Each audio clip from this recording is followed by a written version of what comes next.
এই জন্য আমরা বিএনপি, জামায়াতে ইসলামী, এনসিপি সহ সকল রাজনৈতিক পক্ষগুলোকে উদাত্ত আহ্বান জানাই যে প্রতিযোগিতার জায়গায় প্রতিযোগিতা থাকবে, ফ্যাসিবাদের মোকাবেলায় রাজপথের গড়ে ওঠা ঐক্যকে অটুট এবং বহাল রাখতে হবে। এই জন্য বাংলাদেশ খেলাফত মজলিসও সেই জন্য ভূমিকা পালন করছে এবং আগামী দিনেও করবে। সকল রাজনৈতিক সংগঠনগুলোকে ঐক্যবদ্ধ করে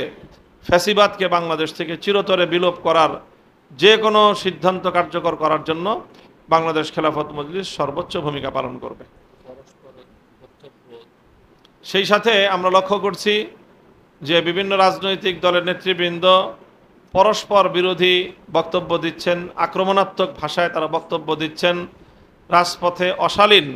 নানা স্লোগান এবং অশালীন বক্তব্যের মাধ্যমে দেশের রাজনৈতিক পরিস্থিতিকে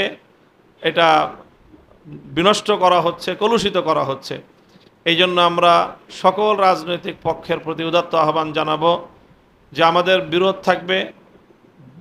মতামত প্রকাশের স্বাধীনতা সকলের থাকবে, ক্ষোভ প্রকাশ করার যেই গণতান্ত্রিক অধিকার সেই অধিকার সকলে ভোগ করব, কিন্তু সেই অধিকার ভোগ করতে গিয়ে আমরা কোনোভাবেই যেন আমাদের দেশের শান্তিপ্রিয় রাজনৈতিক পরিবেশকে কলুষিত না করি এবং একে অপরের বিপক্ষে মারমুখী কোনো ভাষা বা শব্দ প্রয়োগ করে, বিশেষ করে নেতৃবৃন্দ মারমুখী ভাষা প্রয়োগ করে নিজের দলের সাধারণ নেতাকর্মীদেরকে ভিন্ন দলের বিপক্ষে এভাবে উস্কানি দিলে দেশের রাজনৈতিক পরিবেশ আরও ঘোলাটে হবে। সেই ক্ষেত্রে দেশের জন্য এবং নির্বাচন যেই আমরা আমাদের যে আসন্ন জাতীয় নির্বাচন আমরা মনে করি এই ধরনের পরিবেশ সৃষ্টি করতে থাকলে, এভাবে হানাহানি এবং পরস্পর বিরোধ অব্যাহত থাকলে নির্বাচনী ব্যবস্থা হুমকির মুখে পড়তে পারে। কাজেই সেজন্য আমরা সকলকে, সংশ্লিষ্ট সকলকে এক্ষেত্রে সংযত ভূমিকা পালন করার উদাত্ত আহ্বান জানাচ্ছি। ত্রয়োদশ জাতীয় সংসদ নির্বাচনের প্রস্তুতির মূলক এই সময়ে বাংলাদেশ খেলাফত মজলিসের পক্ষ থেকে দেশ এবং জাতির কল্যাণে আমরা আগামী নির্বাচনে আমাদের সাংগঠনিক ভূমিকা এবং আমাদের তৎপরতা, আমাদের চিন্তা ভাবনা তুলে ধরার জন্যই আজকে আমরা আপনাদেরকে এখানে আহ্বান জানিয়েছি। বাংলাদেশ খেলাফত মজলিস জাতীয় সংসদ নির্বাচনকে কেন্দ্র করে চলমান যে জাতীয় রাজনীতির প্রেক্ষাপট, সেই প্রেক্ষাপটেও গুরুত্বপূর্ণ মতামত প্রদান করেছে এবং বাংলাদেশ খেলাফত মজলিসের এক্ষেত্রে সুচিন্তিত মতামত রয়েছে। আমরা বর্তমানে লক্ষ্য করছি যে বাংলাদেশের ফ্যাসিবাদ বিরোধী 2024-এর জুলাই বিপ্লবের পর জুলাই বিপ্লবের যে সকল অংশীজনরা ছিলেন, যে রাজনৈতিক পক্ষগুলো, তাদের মধ্যে অন্যান্য বিষয়ের মতো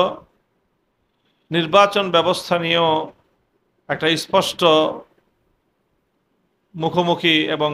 মতপার্থক্যের একটা জায়গায় তারা অবস্থান করছেন। বাংলাদেশ খেলাফত মজলিস বরাবরের মতোই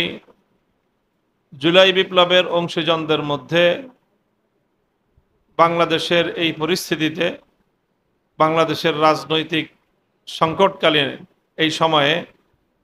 মুখোমুখি যে কোনো সংঘাতমূলক অবস্থাকে বাংলাদেশ খেলাফত মজলিস প্রত্যাখ্যান করে। বরং বাংলাদেশ খেলাফত মজলিস বরাবরের মতোই জুলাই বিপ্লব এবং ফ্যাসিবাদী আমলে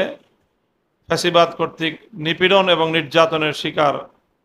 সকল সংগঠন এবং রাজনৈতিক পক্ষকে সহনশীলতা এবং ফ্যাসিবাদ বিরোধী রাজপথের গড়ে ওঠা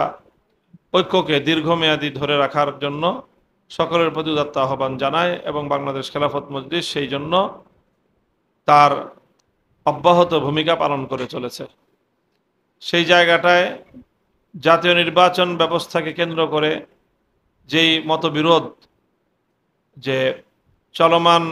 নির্বাচনী ব্যবস্থার বিপরীতে যে প্রপোর্শনাল রিপ্রেজেন্টেশন পিআর পদ্ধতির যে নির্বাচনী ব্যবস্থার কথা জোরালোভাবে উঠে আসছে, সেই বিষয়েও বাংলাদেশ খেলাফত মজলিস অত্যন্ত ভারসাম্যপূর্ণ একটি প্রস্তাবনা ইতিমধ্যে জাতির সামনে উপস্থাপন করেছে এবং আজকেও আমরা আপনাদের মাধ্যমে আবারও সেই বিষয়ে সকল বিবাদমান পক্ষগুলোকে এবং বাংলাদেশের সরকার, নির্বাচন কমিশন এবং দেশের জনগণকে সেই বিষয়ে আমরা আহ্বান জানাতে চাই যে এর মাঝামাঝি একটি পন্থা যার মাধ্যমে বিবাদ নিরসন হতে পারে এবং আমরা ঐক্যের একটা জায়গায় উপনীত হতে পারি।